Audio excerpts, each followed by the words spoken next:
Hello everyone, welcome to our channel Gyan Ganga. Today we are going to do a sample paper of session ending exam of class 5 mathematics. जैसा कि आप जानते हैं जो भी subject का session ending exam होगा उसके अंदर हमारा जो पेन पेपर टेस्ट होगा वो 40 मार्क्स का होगा। 40 मार्क्स का पेन पेपर टेस्ट होगा। उसके बाद 20 मार्क्स का आपका ओरल होगा, 20 मार्क्स की एमडीपी होगी, 20 मार्क्स का आपका नोटबुक सबमिशन रहेगा। जो आज हम सैम्पल पेपर करेंगे वो 40 मार्क्स के पेन पेपर टेस्ट का करेंगे। First part knowledge and understanding जो 20 मार्क्स का होगा, उसके अंदर पहला क्वेश्चन, योर एज इनटू 15। देखिए आप केवीएस में पढ़ते हैं तो आपकी एज जो 5th क्लास में होगी वो 10 या 11 साल होगी। तो आपकी एज इनटू 15, तो इन दोनों का मल्टीप्लाई करेंगे तो 150। Next, half a rupee is equal to dash पैसे। 1 रुपये में 100 पैसे होते हैं, तो 100 का जब आप 100 का जब हाफ करोगे तो 50 पैसे। Next, 4 kilometre is equal to dash metre. 1 kilometre में 1000 मीटर होते हैं, 1000 मीटर होते हैं, तो 4 किलोमीटर के अंदर 4000 मीटर। 34 एंड 300, देखिए 34 और जब हम 300 लिखेंगे तो इस तरह से लिखेंगे। अब इसको हम डेसिमल में कन्वर्ट कर देते हैं, तो डेसिमल में कन्वर्ट करेंगे तो इसको 0.03 लिखेंगे। ये हो जाएगा आपका 34.03। Which of the following nets makes a pyramid, said it with pencil. तो इनमें से कौन सा नेट है वो पिरामिड बनाएगा, तो इसके अंदर ये वाला जो है वो पिरामिड बनाएगा, जिसका बेस क्या हो जाएगा, एक स्क्वायर बेस हो जाएगा और ट्रायंगुलर पिरामिड हो जाएगा, और इसको आप फिर बना के सेड कर सकते हो। Next question, find length, breadth, area and perimeter of the following made of square. Each square is 1 centimetre long. देखिए इसके अंदर बहुत सारे स्क्वायर्स हैं, 1 2 3 4 5 6 7 8 स्क्वायर्स हैं, और हर स्क्वायर की जो साइड है वो 1 सेंटीमीटर है। अब इन सभी स्क्वायर्स को मिला के ये बन गया एक रेक्टेंगल। अब हमें सोल्व करना है। देखिए इसकी लेंथ कितनी हो जाएगी, 8 सेंटीमीटर, और इसकी ब्रेथ कितनी हो जाएगी, 3 सेंटीमीटर। आइए नीचे, breadth 3 centimetre, length 8 centimetre, area क्या हो जाएगा, रेक्टेंगल का एरिया जो होता है वो होता है लेंथ इंटू ब्रेथ।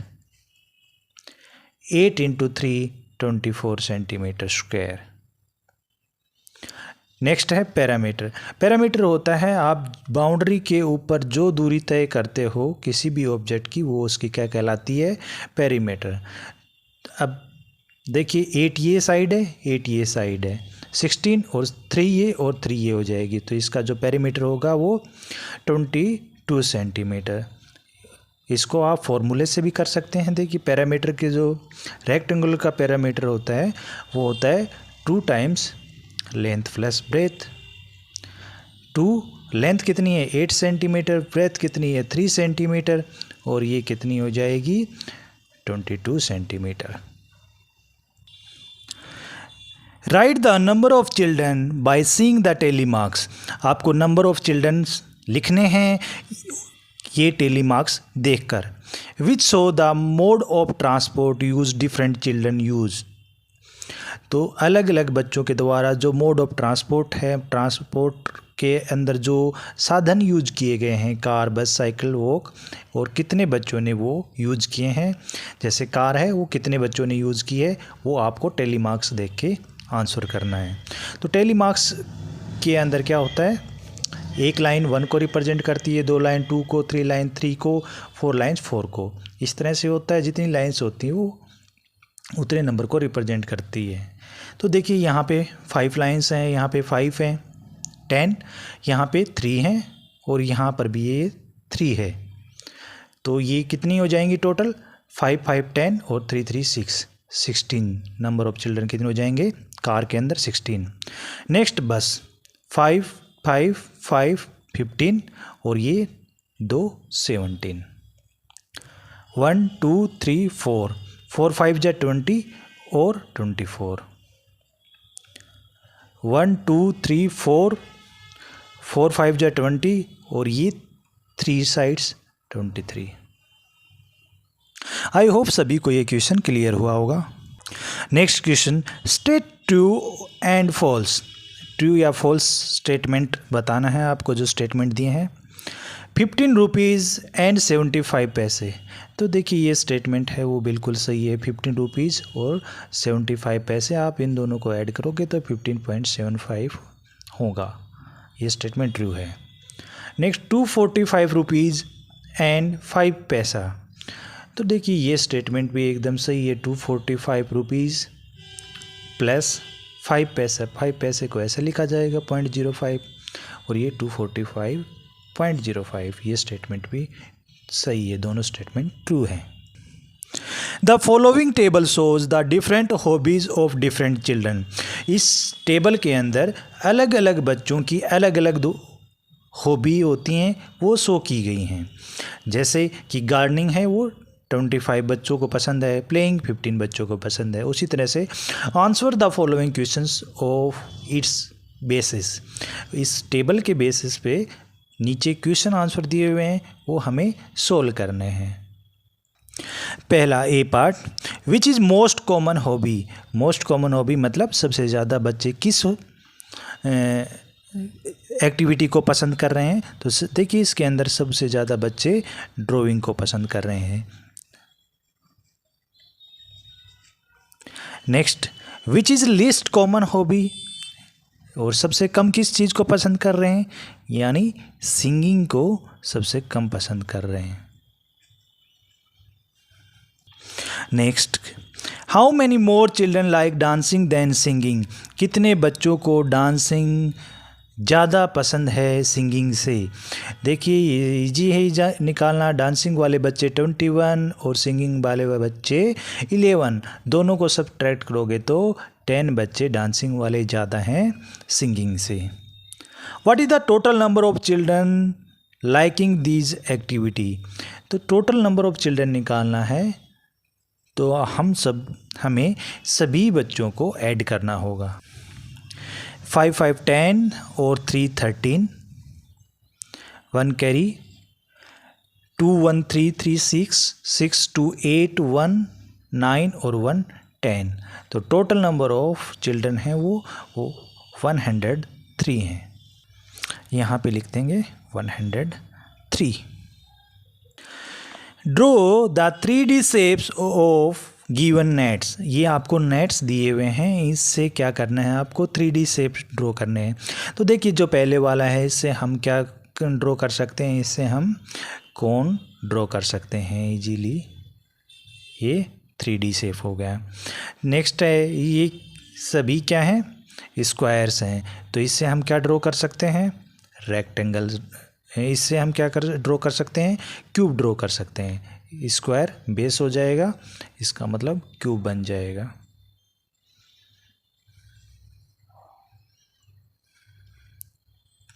इस तरह से हम क्यूब ड्रॉ कर सकते हैं। Next part, ability to compute, 10 marks का होगा। 12 × 3000। मैंने आप लोगों को ये बताया है जब भी इस तरह का मल्टीप्लिकेशन हो तो देखिए 12 × 3 कितना होता है 36, और 3 के बाद में जितनी जीरो हैं वो आगे लगा दीजिए, ये इसका आंसर हो जाएगा। Right 0.5 in the fraction form. तो पॉइंट के बाद में एक नंबर है तो नीचे कितना हो जाएगा 10।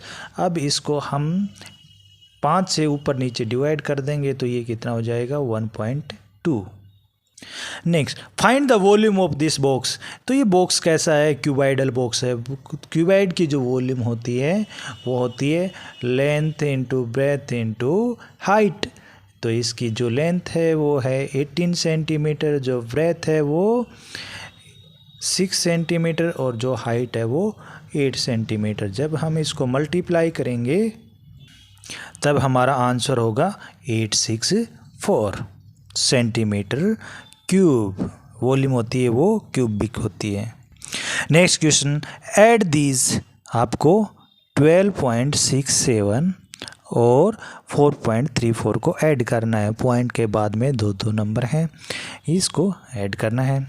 7 4 11 6 3 9 10 1 कैरी 2 4 6 7 और 1 17.01 आपका आंसर होगा। Next question, find the product of these by box method. One of the easiest question. देखिए यहाँ पे 78 इंटू 35 का मल्टीप्लिकेशन करना है, तो इसको मल्टीप्लाई करके लिखिए। 30 को जब 70 से मल्टीप्लाई करोगे तो अभी हमने सीखा आगे वाले नंबर का मल्टीप्लाई, जीरो उतनी जितनी जीरो हैं। 30 इंटू 8 240, फिर 5 की 70 से मल्टीप्लाई करके इस बॉक्स में 350, और उसके बाद में 5 की 8 के साथ में मल्टीप्लाई करके 40। अब क्या करना है, सभी नंबर्स को ऐड कर देना है।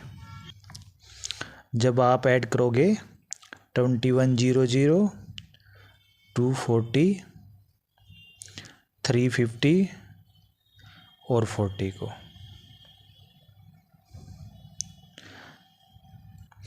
ये एडिशन होगा 0 4 4 8 5 13 1 कैरी 2 2 4 और 3 7 और 8 7 होगा यहाँ पे और 2 एज इट इज़, तो 2730। जो सेकंड पार्ट है इसका, इसके अंदर 97 इंटू 14 है। तो देखिए 90 और 10 की जो मल्टीप्लाई करेंगे तो ये हो जाएगा आपका 900। 10 और 7 की करोगे तो ये हो जाएगा 70। 4 और 90 की करोगे तो 360, और 4 की 7 के साथ में करोगे तो 28। अब इन सभी का ऐड करना है, तो हम इस बॉक्स के पहले ऐड कर लेते हैं। 0 6 9 और 3 12 होता है। उसके बाद में इसको यहाँ पे ऐड करके लिखते हैं, इन दोनों बॉक्स को एडिशन यहाँ पे लिखते हैं। 8 और 7 और 2 9। अब टोटल एडिशन 8 6 और 9 15, 2 और 1 3 और 1। जो आपका सॉल्यूशन होगा वो होगा 1358। एक बार फिर से समझ लीजिए, पहले 10 और 90 की मल्टीप्लाई करके यहाँ लिखना है, फिर 10 और 7 की मल्टीप्लाई करके यहाँ लिखना है इस बॉक्स में, फिर 4 से 90 को मल्टीप्लाई करके लिखना है, फिर 4 से 7 को मल्टीप्लाई करना है, फिर इन दोनों बॉक्स को ऐड कर दिया, और फिर इन दोनों बॉक्स को ऐड कर दिया, फिर दोनों बॉक्स के जो एडिशन आए थे उनको ऐड कर दिया। तो इस तरह से हमारा ये सॉल्यूशन हुआ। Next, problem solving ability. Find the volume of this cube. The volume of small cube is, ये 1 सेंटीमीटर होगा। यहाँ पे जो एक क्यूब है, जो छोटे वाला क्यूब है, इसकी एक की वॉल्यूम 1 सेंटीमीटर है। दिस मीन्स दैट इसकी जो टोटल वॉल्यूम हमें निकालनी है। तो देखिए इसके अंदर कितने क्यूब हो जाएंगे, आपको पहले क्या करना है, ये 1 है, ये 1 है और ये 1 है, तो इसकी जो साइड हो गई वो उसकी जो लेंथ कितनी हो गई 2 सेंटीमीटर। एक क्यूब की वॉल्यूम 1 सेंटीमीटर है, इसका मतलब उसकी साइड 1 सेंटीमीटर है। तो दो क्यूब यहाँ पे कंबाइंड हो रखे हैं, तो टोटल लेंथ कितनी हो जाएगी 2 सेंटीमीटर। अब हमें जब लेंथ पता चल गई तो हम आसानी से वॉल्यूम निकाल सकते हैं। क्यूब की जो वॉल्यूम होती है वो एक क्यूब मतलब साइड का जो क्यूब होती है, तो हमें साइड पता है 2 सेंटीमीटर की साइड है, तो वॉल्यूम कितनी हो जाएगी 8 सेंटीमीटर क्यूब। ये जो ऊपर क्वेश्चन है इसी से टेबल भी कंप्लीट करनी है। तो लेंथ कितनी हो गई इसकी 2 सेंटीमीटर। एरिया कितना हो जाएगा, देखिए एक क्यूब का जो एरिया होता है वो 6 साइड स्क्वायर होता है, तो जो साइड की जो लेंथ है वो कितनी है 2 सेंटीमीटर। 6 इंटू साइड स्क्वायर, तो 2 का स्क्वायर 4 हो जाएगा, तो एरिया कितना हो जाएगा 24। वॉल्यूम कितनी हो जाएगी एक cube 8 centimetre. Next question, find the value of these alphabet X X into X X Y Y, ये इसकी वैल्यू निकालनी है। x इक्वल टू 2 दिया हुआ है, तो देखिए 2 इंटू 2 करोगे आप तो हमें वाई वाई मिल जाएगा। आपको इससे कंपैरिजन करना है इस चीज़ का। x इक्वल टू 2 था तो 2 रख दिया हमने, और यहाँ पर भी 2 रख दिया, इसने लिखा हुआ था x इंटू एक्स। अब इसका मल्टीप्लाई करेंगे तो ये हमें जो मिलेगा, ये क्या मिल गया, y मिल गया। और अब हमें z भी निकालना है, तो उसके लिए फिर इनको मल्टीप्लाई करना पड़ेगा। 4 8 4।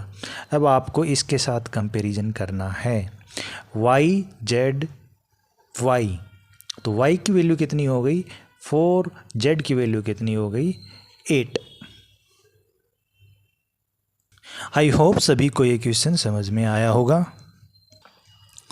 A gardener wants to plant 75 trees.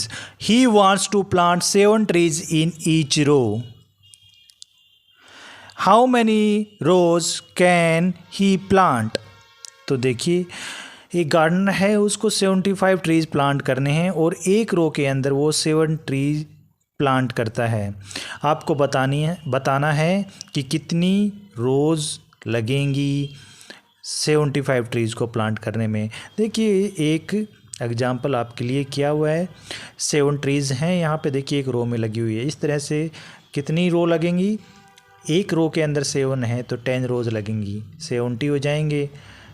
एक के अंदर 10 तो 10 7 लगे हैं तो 10 रोज़ में कितने लग जाएंगे 70s। और कितने, how many plants can he plant, how many rose can he plant, तो 10 रोज ही प्लांट कर सकता है। How many trees would be left over, कितने ट्रीज बच जाएंगे 5 ट्रीज लेफ्ट बच जाएंगे। Some students are going on a camping, they have to pack their bags for 5 days। कुछ बच्चे कैंपिंग के लिए जा रहे हैं और उनको जो बैग पैक करना है, जो कैंप है वो 5 दिन के लिए है। The following list of food items is needed for 1 day for each person। एक व्यक्ति के लिए एक दिन की क्वांटिटी ये दी हुई है। For 5 day each student will need dash wheat। तो देखिए, जो wheat फ्लोर होगा वो कितने की ज़रूरत पड़ेगी। देखिए, हमें एक दिन का दिया हुआ है फ्लोर व्हीट 180 ग्राम, तो 5 दिन के लिए कितने की ज़रूरत पड़ेगी 180 इंटू 5। आप जब करोगे मल्टीप्लाई तो ये हो जाएगा 900 ग्राम की। Next, rice half of wheat flour. देखिए, जो व्हीट फ्लोर है वो 180 ग्राम की रिक्वायरमेंट है, तो हाफ कितना हो जाएगा राइस की कितनी रिक्वायरमेंट है, हाफ ऑफ व्हीट फ्लोर तो 90 ग्राम। तो 5 दिन के अंदर 5 डे के लिए कितनी हो जाएगी 450। नेक्स्ट, ऑयल है वो 50 ग्राम पर डे की रिक्वायरमेंट है पर पर्सन, तो 5 दिन के लिए कितनी हो जाएगी 250। What is the total weight of food for 5 days in each student bag. और टोटल कितना हो जाएगा प्रत्येक बच्चे के लिए, बैग का वज़न कितना हो जाएगा, तो इनको जब आप ऐड करोगे 0 5 5 10 और 9 और 4 13 13 और 2 15 और 1 16, तो ये कितना हो जाएगा 1600 gram. So this is the last question of our sample paper. देखिए, जिस बच्चे ने अभी तक बिल्कुल भी पढ़ाई नहीं की है वो बच्चा भी सैम्पल पेपर को अगर 3-4 बार देखेगा और जिस तरीके से मैंने सोल्व किया है, आपको एक एक चीज़ आपको बताते हुए, कंसेप्ट क्लियर करते हुए, अगर आप अब भी पढ़ाई करोगे तो आप out of 40 you can score more than 30 marks. That's all from my side. Thank you for watching this video. Have a good day.